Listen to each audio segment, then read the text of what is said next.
વિદ્યાર્થીઓ Vande Mataram. How to make સેન્ટેન્સના બધા જ પ્રકાર શીખ્યા બાદ હવે શીખીશું આપણે ટેન્સીસ એટલે કે કાળ. તો સૌપ્રથમ આપણે એ જોઈએ કે કાળ કેટલા પ્રકારના હોય. તો સાદા કાળ, ચાલુ કાળ, પૂર્ણકાળ અને ચાલુ પૂર્ણકાળ, આમ અલગ અલગ પ્રકારના કાળ હોય છે. એમાં સૌપ્રથમ આપણે સાવ સિમ્પલ જે કહેવાય ને સાદા કાળ, તો સૌપ્રથમ આપણે સિમ્પલ ટેન્સીસ શીખીશું. બરાબર? આપણે તો સિમ્પલ ટેન્સીસમાં પહેલો કાળ આવશે આપણો સિમ્પલ પ્રેઝન્ટ ટેન્સ. સામાન્ય જીવનના જે આપણે વાક્યો બોલતા હોય, બરાબર, રોજિંદા જીવનના વાક્યો, એમાં સાદા વર્તમાનકાળનો ઉપયોગ બહુ થાય. સાદા વર્તમાનકાળના ઉપયોગ ક્યાં ક્યાં હોય એની ચર્ચા આપણે કરીએ તો આ કાળનો ઉપયોગ રોજિંદી કે ટેવ રૂપે થતી ક્રિયા દર્શાવવા, મતલબ કે તેની રોજ મંદિરે જાય છે, હું દરરોજ છાપું વાંચું છું, આ બધા વાક્યો સાદા વર્તમાનકાળના કહેવાય. તેમજ ગણિત વિજ્ઞાનના નિયમો, મતલબ કે 2 and 2 મેક 4, તો આ જો 2 and 2 મેક કર્યું આપણે એટલે એ સાદા વર્તમાન કહેવાય. એની જેમ જ વિજ્ઞાનના પણ નિયમ બધા હોય, બરાબર, જે સૂત્રો બનતા હોય એ સાદા વર્તમાનકાળના જ હોય. આ ઉપરાંત કહેવતો હોય, સુવિચારો હોય, આપણે ફેમસ કહેવત છે truth wins in the and, બરાબર. સુવિચાર કયો તમે જો, ટ્રુથ વિન્સ, તો વિન્સ એટલે મતલબ સાદો વર્તમાનકાળ છે, બરાબર. તો સાધન સત્ય, સાર્વત્રિક સત્ય, મતલબ કે સૂર્ય પૂર્વમાં ઉગે છે, the sun rises in the East, આ બધા જ વાક્યો સાદા વર્તમાનકાળના જ બને, બરાબર. હવે વાત કરીએ આપણે કે સાદો વર્તમાનકાળ ઓળખાય કેમ.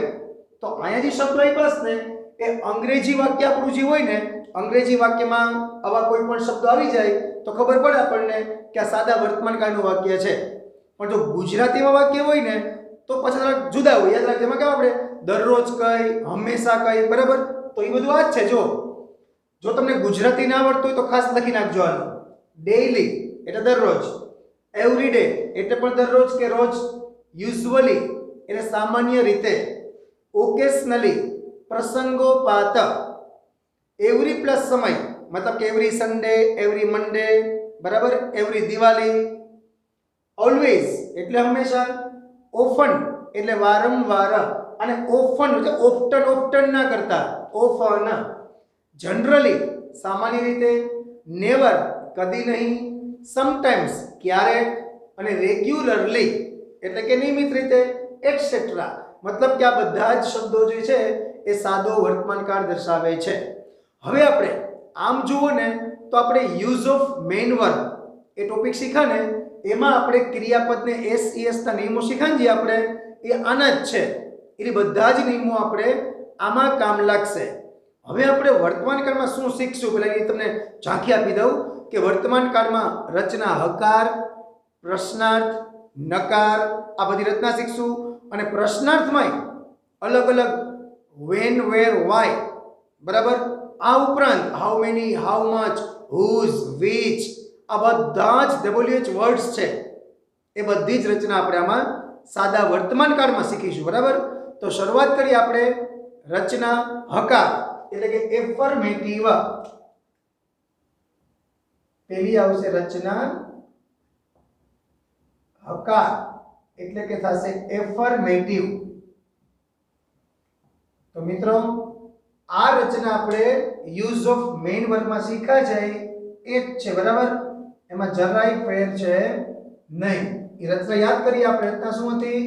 તો રચના હતી કર્તા પ્લસ ક્રિયાપદનું મૂળરૂપ કે એસ વાળું રૂપ, પ્લસ આવે કર્મ અને પ્લસ આવે વધારાના શબ્દો. આને કુછ ક્રિયાપદનું મૂળરૂપ કે એસ વાળું રૂપ, બરાબર. તો ફરી પાછું યાદ કરવું આપણે. ક્રિયાપદને એસ ક્યારે લાગે? તો કર્તા તરીકે હી, શી કે ઇટ હોય, કે જે આપણે યુઝ ઓફ મેઇન વર્બમાં જોયું ને એ જ નિયમ લાગુ પડશે, બરાબર. આમાં હવે આપણે આના એક્ઝામ્પલ જોઈએ કે વાક્ય કેમ બને. યુઝ ઓફ મેઇન વર્બ વાળા જ છે, બરાબર. એક્ઝામ્પલ નંબર 1 જોઈએ.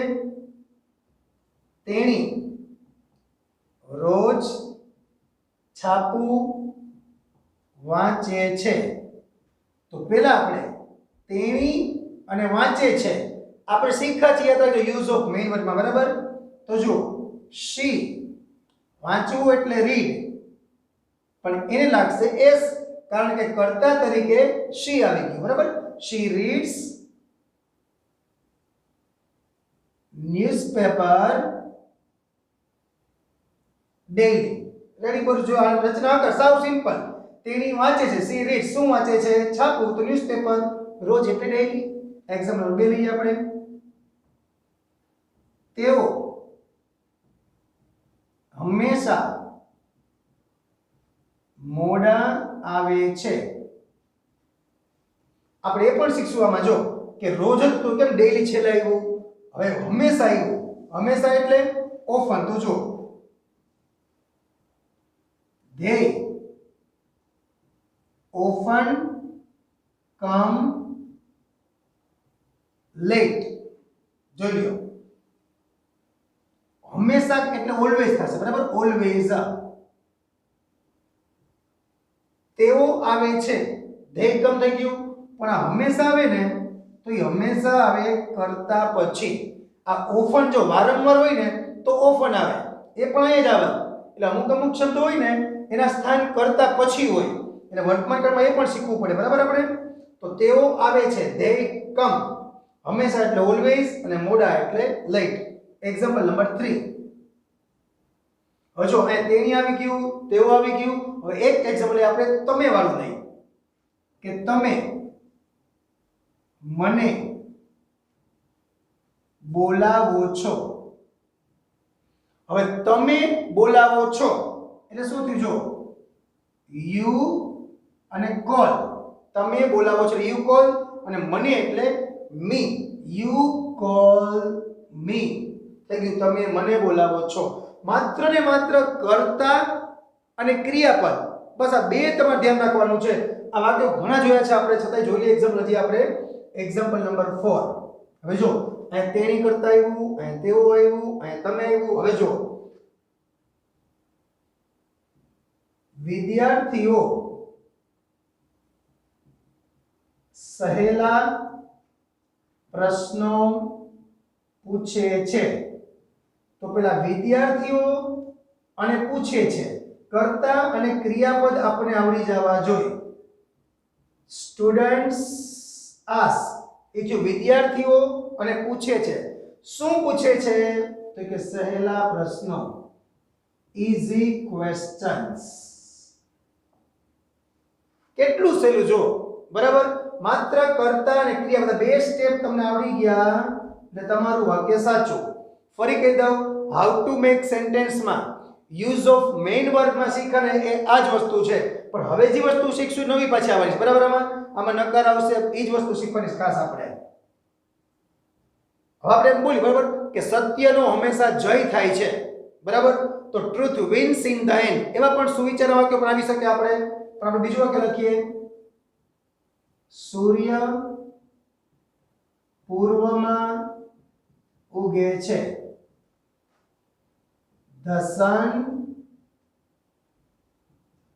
rises in the east. આમાં ખાસ બે નિયમ બીજા જો, કે સૂર્ય હોય ને એ ગ્રહનું નામ છે, તો એની આગળ હંમેશા ધ જ આર્ટિકલ લાગે.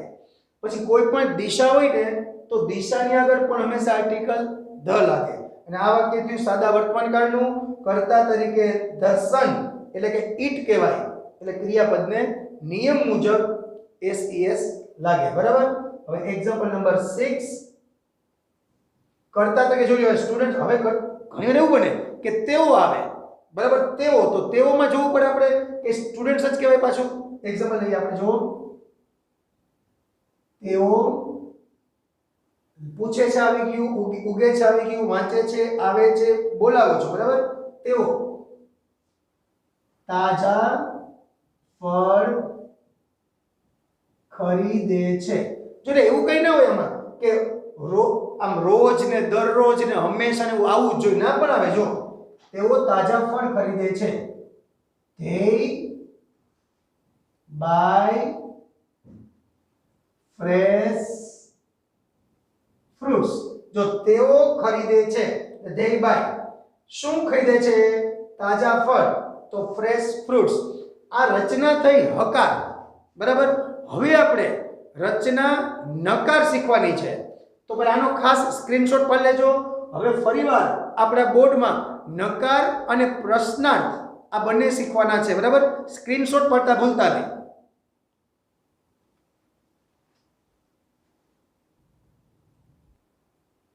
હકાર રચના શીખ્યા બાદ હવે શીખીએ આપણે રચના નકાર. હકાર રચના એટલે ફરિયાદ કરી લઈ. સચિન રમે છે તો સચિન પ્લેસ. સચિન ક્રિકેટ રમે છે, સચિન પ્લેસ ક્રિકેટ. હું પૂછું છું તો આઈ આસ્ક, બરાબર. કર્તા તરીકે હી સી ઈટ હોય તો એસ એસ વાળું રૂપ મૂક્યું આપણે. હવે એ નિયમ તમારે નકારમાં પણ યાદ રાખવાનો છે. નકારની રચના જો શું છે? કર્તા પ્લસ ડુ કે ડઝ પ્લસ નોટ પ્લસ મૂળ રૂપ. આ મૂળરૂ, ઈ મૂળરૂ એટલે મૂળ રૂપ, બીજું કઈ નહીં હો. અને મૂળ રૂપ એટલે શું ખબર? કે એમાં એસ એસ કઈ લાગેલો ના હોવો જોઈએ, બરાબર. અને પ્લસ આગળ જેમ હતું એમ કર્મ અને વધારાના શબ્દો. હવે અહીંયા જો પસંદગી છે આપણી પાસે ડુ કે ડઝ, પણ મન પડે મારવાનું નથી. જો ક્રિયાપદને એસ લાગતો હોય તો ડઝ આવે, ક્રિયાપદને એસ ના લાગતો હોય તો ડુ આવે. તો ફરી યાદ કરીએ કે ક્રિયાપદને એસ ક્યાં લાગતો હોય? તો ફરી પાછી જૂની જાણીતી કેસેટ. કઈ કેસેટ? કર્તા તરીકે હી સી ઈટ હોય તો ક્રિયાપદને એસીએસ લાગે, અને જ્યાં જ્યાં ક્રિયાપદને એસીએસ લાગે ત્યાં આવશે ડઝ, બીજું કાંઈ નહીં. આમાં હતું હકારમાં શું હતું? કર્તા પછી મૂળરૂપ. અહીંયા આવશે કર્તા પછી ડુ કે ડઝ પ્લસ નોટ પ્લસ મૂળરૂપ. એક્ઝામ્પલ જોઈ એટલે વધારે ક્લિયર થશે આપણે. Example number 1. હું સફરજન ખાતો નથી, બરાબર. તો પેલા આપણે છે ને હું ખાઉં છું શું થાય? આઈ ઈટ. તો આનું થશે આઈ ડોન્ટ. હવે જો આ ડોન્ટ પણ ચાલે અને ડુ નોટ પણ ચાલે, બરાબર. I don't eat apples. જો કેટલું સહેલું. જો આઈ ડોન્ટ ઈટ, બસ ખાસ આટલું જોવાનું છે આપણે. આઈ પછી ડુ અને નોટ, એનું ડોન્ટ કર્યું આપણે. મૂળરૂપ આવ્યું ઈટ અને કર્મ આવ્યું એપલ્સ. બીજું એક એક્ઝામ્પલ જોઈએ. તેણી સવારે ગીતો ગાતી નથી. જો બરાબર. હવે શું થયું? કર્તા કોણ? તો કે તેણી. તેણી એટલે શી. હવે ડુ કે ડઝ બેમાંથી શું મૂકશું? તો શી આવી ગયું. હવે વાત કરીએ એમ કે હી શી ઇટ સાથે ડઝ તો ડઝ. રચના મુજબ ચાલીએ તો પછી આવશે નોટ. પછી મૂળરૂપ. મૂળરૂપ મતલબ ક્રિયા. તો ક્રિયા કઈ છે? તો ગાવાની. તો ગાવું એટલે સિંગ. તો શી ડઝ નોટ સિંગ. ગીતો એટલે સોંગ્સ. ગીતો એટલે સોંગ્સ. અને સવારે એટલે કે ભાઈ ઇન ધ મોર્નિંગ અથવા એટ મોર્નિંગ, બરાબર. બે ચાલે. In the morning. હકાર આવડી ગયું તો નકાર આવડી ગયું, બીજું કાંઈ નથી આમાં. Example number 3. અમે સહેલા વાક્યો લખતા નથી. તો અમે લખતા નથી એટલે થાય વી ડોન્ટ રાઇટ. અમે લખતા નથી, વી ડોન્ટ રાઇટ. શું નથી લખતા? તો કે ઈઝી સેન્ટેન્સીસ. બસ આમ જ યાદ કરો, બરાબર. કે તેણી રાંધતી નથી તો શી ડઝ નોટ કુક. હું લખતો નથી, આઈ ડુ નોટ રાઇટ. આટલું સિમ્પલ તમને આવડશે. પછી પાછળ વાક્ય મોટું કદાચ તમને છૂટ, બરાબર, ગમે એટલું. એક્ઝામ્પલ નંબર 4 જોઈએ. જો આમાં આવ્યું હું એટલે આઈ, આમાં આવ્યું આ જો ડુ વાળું, આ ડઝ વાળું, આ ડુ વાળું. હજી એક લખીએ આપણે ડઝ વાળું, બરાબર. સચિન દરરોજ ફૂટબોલ રમતો નથી. તો આપણે પેલા સચિન રમતો નથી તો શું થાય? સચિન doesn't, ફરી કહે તો doesn't ને does not બે જ છે હો. Sachin doesn't play football every day અથવા તો ડેઈલી. આ લ્યો સાવ સિમ્પલ થઈ. કઈ રચના?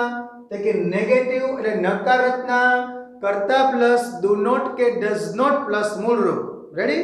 જો આ આવડી ગઈ તો આ તો સાવ સહેલી, એટલે જ ભેગી રાખી બે આપણે અહીંયા કે ખાસ ખેલ છે ને આખો એ ડુ કે ડઝ નો જ છે. જો અહીંયા એક્ઝામ્પલ લઈ વધારે સ્પષ્ટ થશે. જો હવે એક્ઝામ્પલ નંબર 1, શું તેણી રસોડામાં કપડાં ધોવે છે? શું તેણી રસોડામાં કપડાં ધોવે છે? તો પેલા ડુ કે ડઝ ની પસંદગી કરવાની અહીંથી જ પહેલા. તો તેણી છે, જો તેણી એટલે ડુ કે ડઝ? તો કે તેણી છે એટલે ડઝ. ડઝ ક્યાં આવે? તો કે હી શી ઇટ, આ ત્રણ સાથે ડઝ, બાકી બધે ડુ. તો ડઝ શી, આ ડઝ આવી ગયું, કરતા આવી ગયો શી. મૂળરૂપ એટલે ક્રિયા, બરાબર? ક્રિયા જોવાની. ધોવું એટલે થાય વોશ. Does she wash? શું? કપડા એટલે ક્લોથિસ. રસોડામાં એટલે ઇન ધ કિચન. થઈ ગયું પૂરું. જોજી, does she wash clothes in the kitchen. હજી એક એક્ઝામ્પલ જોઈ લઈએ એનું. શું તમે વર્ગમાં અંગ્રેજી શીખવો છો? શું તમે વર્ગમાં અંગ્રેજી શીખવો છો? તો પેલા જોવાનું છે આપણે ડુ કે ડઝ. તો કરતા જુઓ. જો અહીંયા તેણી હતી એટલે શું આવ્યું હતું? ડઝ. અહીંયા તમે આવ્યું તો તમે એટલે યુ થાય, તો યુ પ્રમાણે ડુ આવે. તો ડુ યુ શીખવું એટલે ટીચ. જો ડુ કે ડઝ માંથી ડુ આવી ગયું, કરતા આવી ગયો યુ, મૂળરૂપ એટલે ક્રિયા, તો ક્રિયા કઈ આવી ગઈ? ટીચ. હવે કર્મ, શું શીખવો છો? તો કે ઇંગ્લિશ. વર્ગમાં એટલે ઇન ધ ક્લાસ. શું આ કહેતી જોજી? Do you teach English in the class? આટલું સહેલું છે. જો તોય માણસો એમ કે અંગ્રેજી અઘરું અઘરું. આમાં કાંઈ અઘરું છે નહીં, ખાલી ક્રિયાપદને એસ તમને મગજમાં આવી ગયો એટલે વર્તમાન કાળ તમારો પૂરો. અને વર્તમાન કાળ આવડી ગયો પછી તમને બધાય કાળ આરામથી આવડે. અઘરામાં અઘરી વસ્તુ આ ગણે બધાય. શું કામે? ક્રિયાપદને એસ લગાડતા ભૂલી જાય. અરે પણ એક નિયમ મગજમાં તમે ઉતારી દો કે કર્તા તરીકે હી શી ઇટ હોય તો ક્રિયાપદ એસ, અને જ્યાં ક્રિયાપદ એસ લાગે ત્યાં ડઝ. એક્ઝામ્પલ નંબર 3, શું પેલો છોકરો રોજ રાજકોટથી આવે છે? શું પેલો છોકરો રોજ રાજકોટથી આવે છે? ડુ કે ડઝ? તો કે પેલો છોકરો કરતા જોઈ લેવાનો. પેલો છોકરો એટલે હી માં આવે તો હી પ્રમાણે આવશે ડઝ. પેલો છોકરો એટલે ધેટ બોય. તો શું થઈ ગયું? જો પેલા ડુ કે ડઝ માંથી આવી ગયું ડઝ, કરતા આવી ગયો ધેટ બોય. મૂળ રૂપ એટલે ક્રિયા, તો ક્રિયા કઈ છે? આવવું. આવવું એટલે કમ. ડઝ ધેટ બોય કમ. બરાબર? પછી કેવું કીધું? રોજ અને રાજકોટ થી. ડઝ ધેટ બોય કમ રાજકોટ થી એટલે ફ્રોમ રાજકોટ, અને રોજ એટલે daily. Ready? Example number 4 and last જોઈએ છે આપણે. ડુ કે ડઝ જો ફરી એકવાર. તેણી છે એટલે ડઝ સી, તમે છો એટલે ડુ યુ, પેલો છોકરો છે એટલે does that boy, શું આ છોકરીઓ સુંદર ગીતો ગાય છે? શું આ છોકરીઓ સુંદર ગીતો ગાય છે? તો ડુ કે ડઝ, તો આ છોકરીઓ, એક છોકરી હોય તો શી માં આવે, આ જાજી છોકરીઓ છે એટલે શી માં ના આવે, ઈ ધ્યેય માં આવે. તો ડઝ ક્યાં મૂકી છે આપણે? તો કે હી સી 3 માં જ ખાલી, તો અહીંયા મૂકશું આપણે ડુ. આ છોકરીઓ, these girls, do these girls, આ do these girls, હવે મૂળરૂપ એટલે ક્રિયા, ગાવું એટલે sing, do these girls sing, શું ગાય છે? કર્મ છે સુંદર ગીતો, કે nice songs. Ready? do these girls sing nice songs અથવા બ્યુટીફુલ સોંગ્સ એમ પણ કહેવાય. તો આ રચના પૈકી આપણી કઈ? પ્રશ્નાર્થ. હવે આપણે કુલ રચના કેટલી શીખ્યા આપણે? તો કે 3 શીખ્યા આપણે. હકાર, નકાર, પ્રશ્નાર્થ, એફર્મેટિવ, નેગેટિવ અને ઇન્ટ્રોગેટિવ. ફરીવાર રિવિઝન કરી લેજો આપણે. પહેલું વાક્ય આપણે એમ કેવું આપણે કે ભાઈ અમે અંગ્રેજી શીખીએ છીએ. We learn English. એ કયું? તો કે હકાર. હવે એનું જ આપણે નકાર કરીએ. જો અમે અંગ્રેજી શીખતા નથી, તો we do not learn English.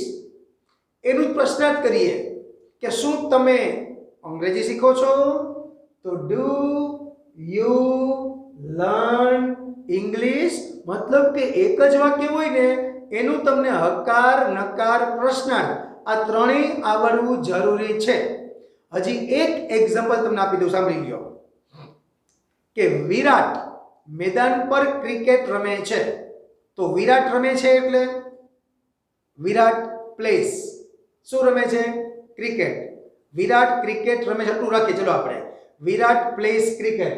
હકાર આવડી ગયું. હવે એનું નકાર કરીએ આપણે. તો વિરાટ પ્લેસ છે, પ્લેસ જો એટલે ડઝ આવશે અહીંયા. તો વિરાટ ડઝ નોટ પ્લે ક્રિકેટ. શું વિરાટ ક્રિકેટ રમે છે? તો ડઝ વિરાટ પ્લે ક્રિકેટ. આમ તમને એફર્મેટિવ માંથી નેગેટિવ અને ઇન્ટ્રોગેટિવ આવડવા જરૂરી છે. હવે આ ઇન્ટ્રોગેટિવ શીખ્યા બાદ હવે શીખશું આપણે WH અને HOW વાળા ઇન્ટ્રોગેટિવ. મતલબ કે તમારે કોઈને પૂછવું હોય તમે ક્યાં જાઓ છો, તમે શું ખાઓ છો, તમે ક્યાં રહો છો, તમે ક્યાંથી આવો છો, આવા બધા પ્રશ્ન પૂછતા શીખવા હોય તો WH અને HOW વાળા પ્રશ્નાર્થ વાક્યો શીખવા જરૂરી છે. તો હવે શીખશું આપણે. સ્ક્રીનશોટ પાડતા ભૂલતા નહીં.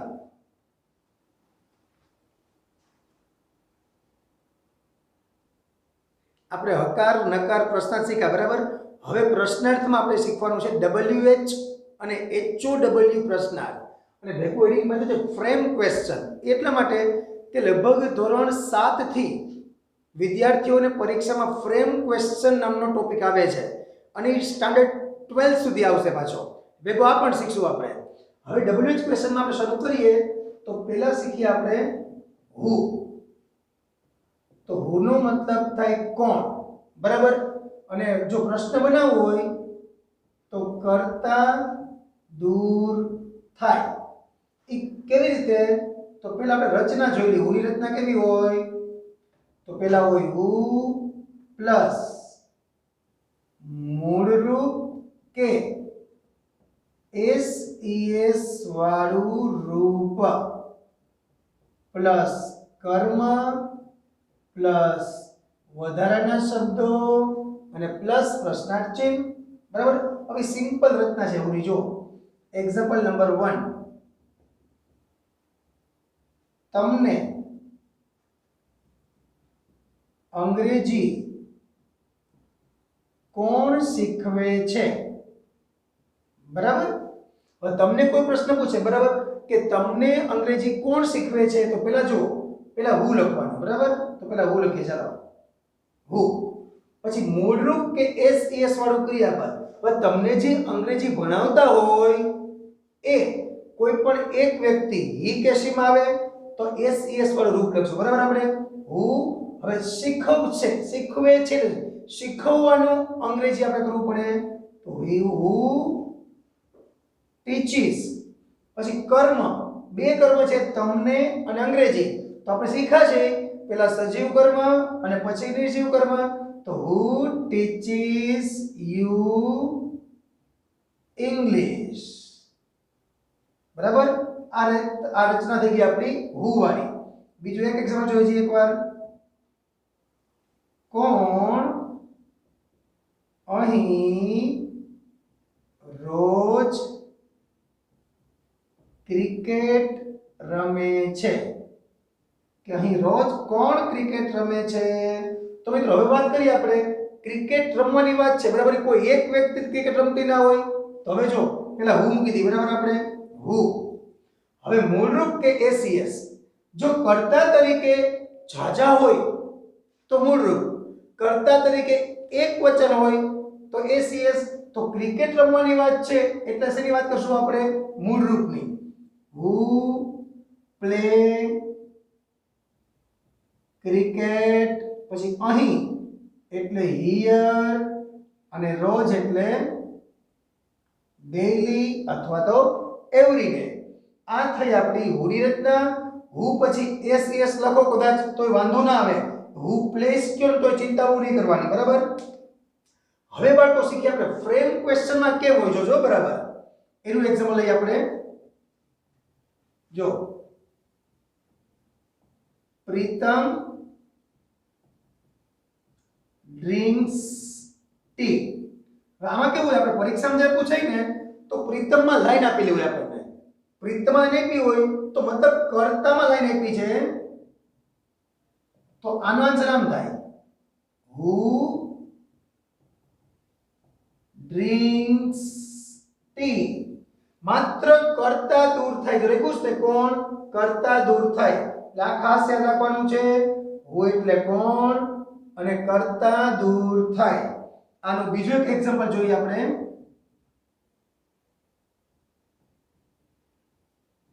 Students take lunch here. કે વિદ્યાર્થીઓ અહીંયા લંચ લે છે. આ લાઈન આપી આપણને સ્ટુડન્ટ્સમાં, કર્તામાં લાઈન આપે તો એ બને આ રીતે. જોઈ લો કે હુ ટેક લંચ અને હિયર. માત્ર કર્તા દૂર થાય એટલે એ પ્રશ્ન બને હુ થી. હુમાં બીજી કાંઈ રચના આપણે જોવાની છે ને જોઈ લ્યો. શું હતું પેલા હુ, તો એને હુ આવી ગયું. પછી મૂળરૂપ કેસીએસ એ જ આમાં કાંઈ ડુડસ ની કાંઈ વાત છે નહીં, બરાબર? હુ ટેક લંચ હિયર, બરાબર? અહીંયા પ્રશ્ન ચિહ્ન આવે છે, બોલાઈ ગયું. હુ વાળું બનાવો પછી પ્રશ્ન ચિહ્ન આવે. જોઈ લો બરાબર છે એકવાર. આ ફ્રેમ ક્વેશ્ચનની પ્રેક્ટિસ થઈ ગઈ અને આ થઈ ગયું તમને ગુજરાતીમાંથી અંગ્રેજી આવડે છે કે જોઈ લો, બરાબર? હુની તમામ વાત પૂરી. તમને એમ કોઈ કે બરાબર કે કોણ કેરીઓ ખાય છે, તો હુ ઈટ્સ મેંગોઝ. સાવ સિમ્પલ, 3 જ સ્ટેપનું વાક્ય. હજી એક વાક્ય જોઈ લો. કોણ ભાત રાંધે છે, તો હુ કુક્સ રાઈસ. સાવ સિમ્પલ જો, બરાબર? આ થઈ ગયા ફ્રેમ ક્વેશ્ચન, આ થઈ ગયું ટ્રાન્સલેશન. હવે બીજી વાત કરીએ આપણે. આ હુ પૂરું કરીએ અને હવે શીખીએ વોટ, બરાબર? તો હુની જેમ જ આવે છે વોટ. વોટ બરાબર થાય શું? નિર્જીવ કર્મ કે વસ્તુ દૂર થાય. આમાં કેમ કર્તા દૂર થાય? આમાં નિર્જીવ કર્મ દૂર થાય અથવા વસ્તુ દૂર થાય, એ પણ શીખશું આપણે. એમાં રચના જોઈએ પેલા કે વોટની રચના કેવી હોય, તો પેલા હોય વોટ પ્લસ હોય ડુ કે ડઝ પ્લસ કર્તા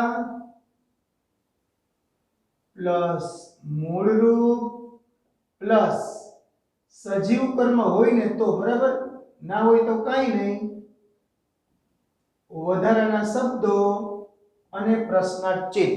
બાકી નિર્જીવ કર્મ તો ઓટમાં આવશે જ નહીં, કારણ કે ઓટથી પ્રશ્ન પૂછશું ને તો નિર્જીવ કર્મ તો ઉલટા દૂર કરશું આપણે આમાંથી, બરાબર, એની વાત નહીં કરીએ આપણે. હવે આપણે લઈએ આનું એક્ઝામ્પલ, બરાબર. Example number 1. તેઓ દરરોજ શું ખાય છે? તેઓ દરરોજ શું ખાય છે? હવે જો પેલા મૂકી આપણે વોટ તો મૂકી જ દેવાનું છે. હવે થોડીક વાર સ્ટોપ થવું પડે. ડુ કે ડઝ, તો ફરી પાછો નિયમ કયો શીખે? ડઝ ક્યાં આવશે? શું શીખતા આપણે? હી શી ઇટ માં ડઝ, બાકી બધે ડુ. તો તેઓ છે એટલે ડુ કે ડઝ? કે ડુ. તો વોટ ડુ ધે, આ વોટ ડુ ધે. અને મૂળરૂપ એટલે ક્રિયા. ક્રિયા કઈ છે? ખાવાની. તો વોટ ડુ ધે ઈટ અને ડેઈલી. આ થયું આપણું વોટ વાળું પ્રશ્ન. કેટલું ઈઝી, રચના પ્રમાણે હાલ્યા જાવ એટલે કાંઈ આમાં જરાય તકલીફ વાળું છે નહીં. શિક્ષક તમને શું શીખવે છે? શિક્ષક તમને શું શીખવે છે? તો પહેલા આવશે વોટ. વોટ પછી ડુ કે ડઝ. તો શિક્ષક છે એટલે ત્રીજો પુરુષ એકવચન એટલે ડઝ. વોટ ડઝ, આ વોટ ડઝ. કરતા એટલે the teacher. What does the teacher. પછી મૂળરૂપ શીખવવું એટલે ટીચ. હવે આવ્યું સજીવ કર્મ. તમને એટલે you. What does the teacher teach you. Ready? આ થયું વોટ વાળું ડુ, આ થયું વોટ વાળું ડઝ વાળું એક્ઝામ્પલ. હવે જોઈએ આનું ફ્રેમ ક્વેશ્ચન કેમ બને, બરાબર? જે પરીક્ષામાં વિદ્યાર્થીઓને આવે છે ને એના આની જેમ જ આપણે એક્ઝામ્પલ એનું પણ લઈ લઈએ આપણે. એકદમ ઈઝી છે. આમાં કેમ, જો કર્તામાં લીટી કરી એમ આમાં આવશે કર્મમાં લીટી આવશે. એ કઈ રીતના જો? Meenakshi cooks rice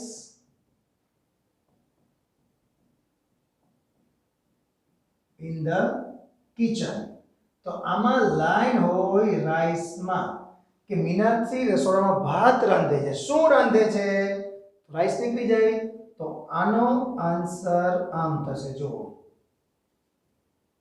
vote does. જો વોટ ડઝ, વોટ ડઝ. પછી કોણ આવે? કર્તા. કર્તા કોણ છે? મીનાક્ષી. What does Meenakshi. મૂળરૂપ આવ્યું એટલે કુક.